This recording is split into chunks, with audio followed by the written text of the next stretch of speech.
So today we are going to be talking about the latest and greatest PSYOP that was actually conducted by Xbox. To quote the warrior poet Tupac, I ain't mad at you, Microsoft, but I'm also a little disappointed with you. And also somewhat kind of impressed, just in all honesty. So I know I'm talking about this a couple days late. Rather old news at this point, but I figured I wanted to give Xbox the benefit of the doubt, wait a couple days, see if they maybe walked anything back, and if they did, be able to provide that update along with this. However, they haven't, so we're going to talk about it now.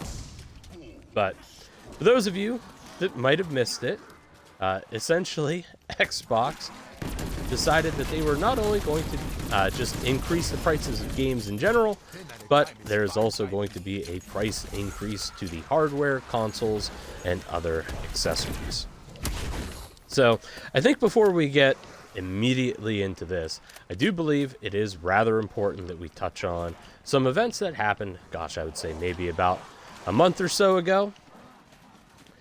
So Nintendo held their Switch 2 press release, which, as many of you know, initially, I would say for about 30 minutes, started pretty well.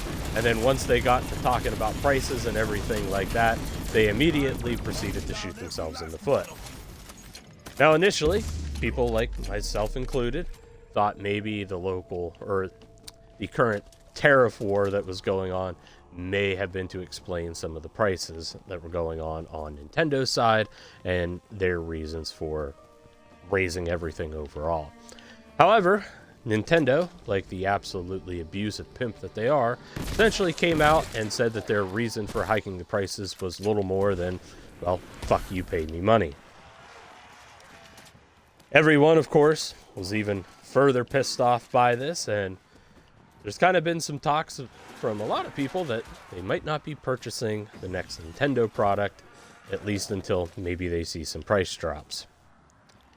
Now fast forward a couple weeks, and like Randy Orton out of nowhere comes Xbox dropping one of the greatest remasters of all time, that being the Elder Scrolls 4 Oblivion.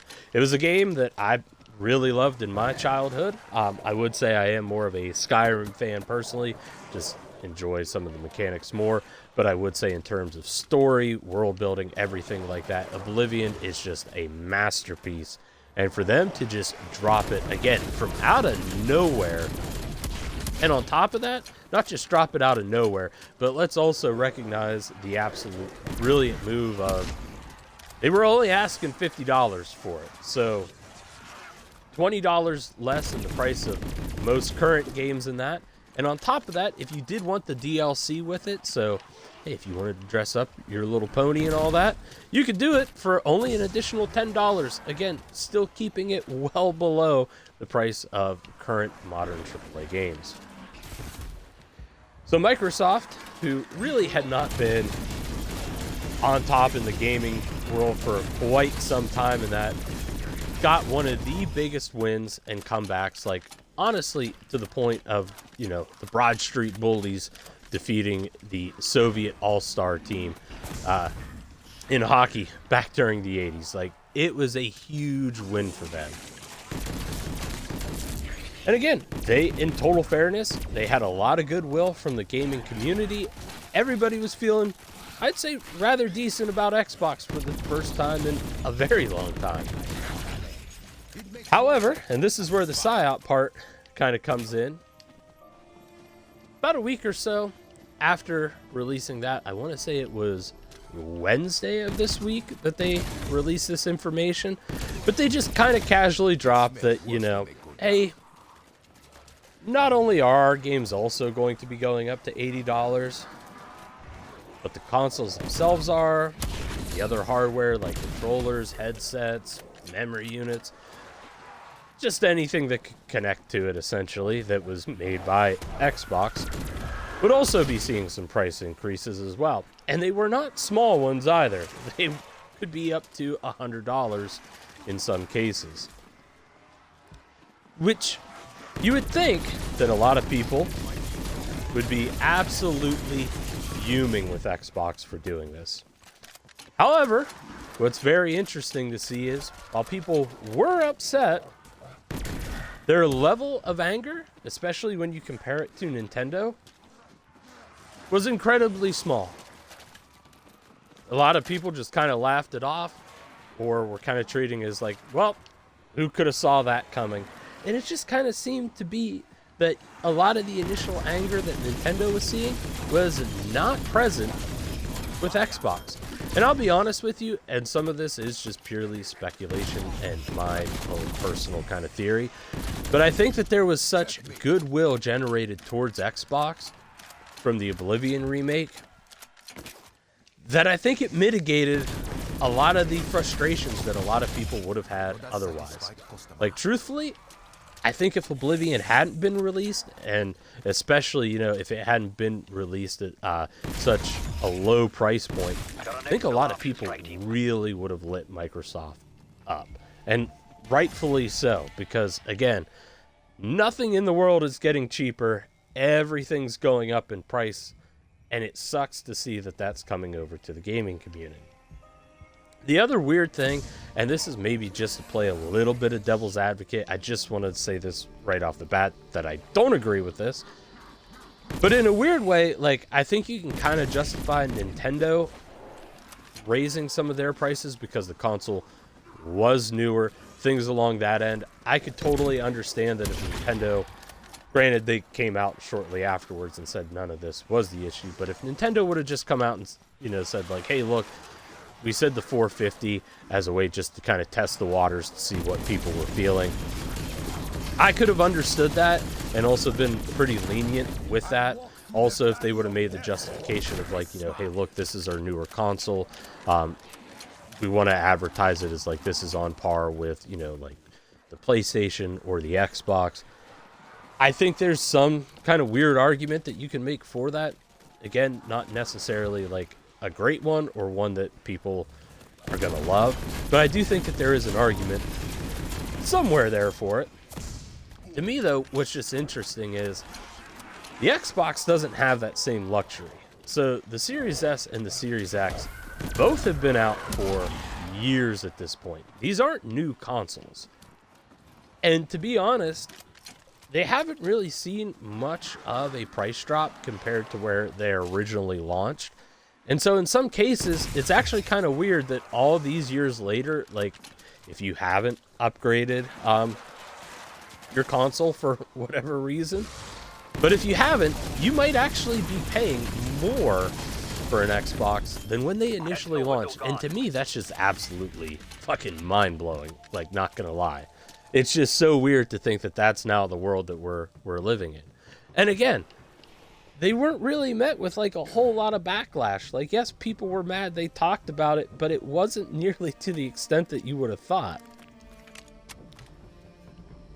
But here's kind of where I want to go with it next, is I think there's two different scenarios that we're going to have. I think one of them is okay, and I think the other one, it's just going to suck, let's be honest. But, so at this point now, two of the four major gaming platforms, that being Nintendo and Xbox, and then PC and PlayStation, 2 out of the 4 have already committed to raising prices.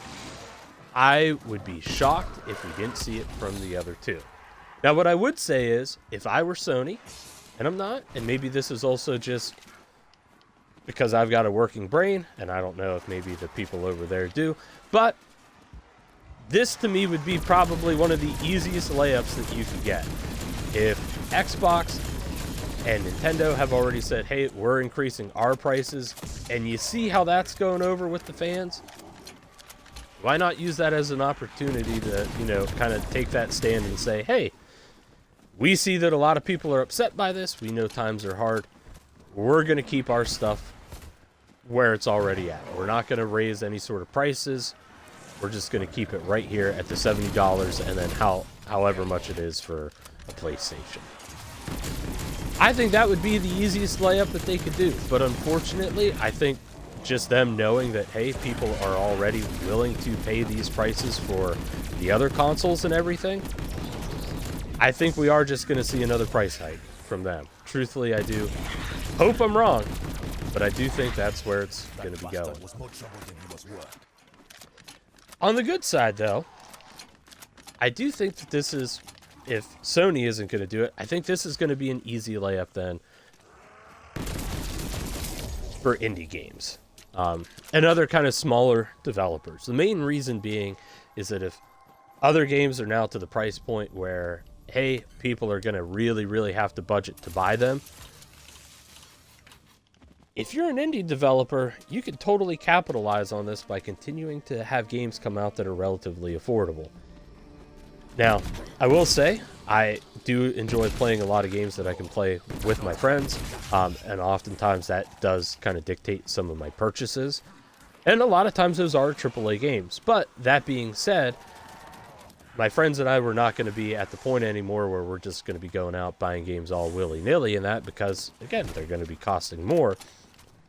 But if it's now to the point where, hey, maybe we can get 2 indie games for the price of just one regular AAA game, I think that's going to be a huge boost to the indie market. And that's kind of what I'm hoping that we see in that, is that at least somebody capitalizes off of this, whether it be Sony, and hey, I'm not above switching over to the PlayStation side, especially if like Microsoft just feels that it's okay to kind of be not consumer friendly. I'll happily give my money to somebody who wants to work with me on it. And if that happens to be Sony, that's them. Fortunately, I don't see that happening. I think it's going to be, honestly, more of the indie market. And again, a lot of really good games have been coming from the indie market lately. I know the last time when we talked about Nintendo doing this, somebody had thrown out that they really don't do a whole lot of AAA gaming anymore, just because of the fact that indie is doing so well, and the stuff that they're able to create, the attention to detail, the time and the love that they put into it, it has really captivated a lot of people. In general, though, I would still say my main concern still stands, and that is I just don't want to see gaming get to the point where it becomes something that people just can no longer afford. I think there's a lot of benefits to gaming as a hobby. For me, it's a huge stress relief. You know, I am a social worker, so some days are better than others. But it's always nice to come back and, you know, throw on a game where you're destroying something that wasn't made in God's image, whether that be the Covenant, Tyranids, zombies, whatever it is. It's just a nice way to kind of kick back, relax, reset myself, feel refreshed for the next day, and just go about life. Plus, with a lot of my friends, you know, we're all adults. We've all got our own lives. Some of us have kids. It's one of the ways that we can still continue to interact despite varying schedules, other commitments going on, things like that. It's just a nice way to keep people connected, and I just don't want to see that be something that's put out of the price range for most people. I don't want to see people have to sacrifice like friendships and that just so that, you know, or just because they maybe can't afford like the new Call of Duty or something like that. And I know that's a very extreme thing to say, but again, I just don't want to see it get to that particular point.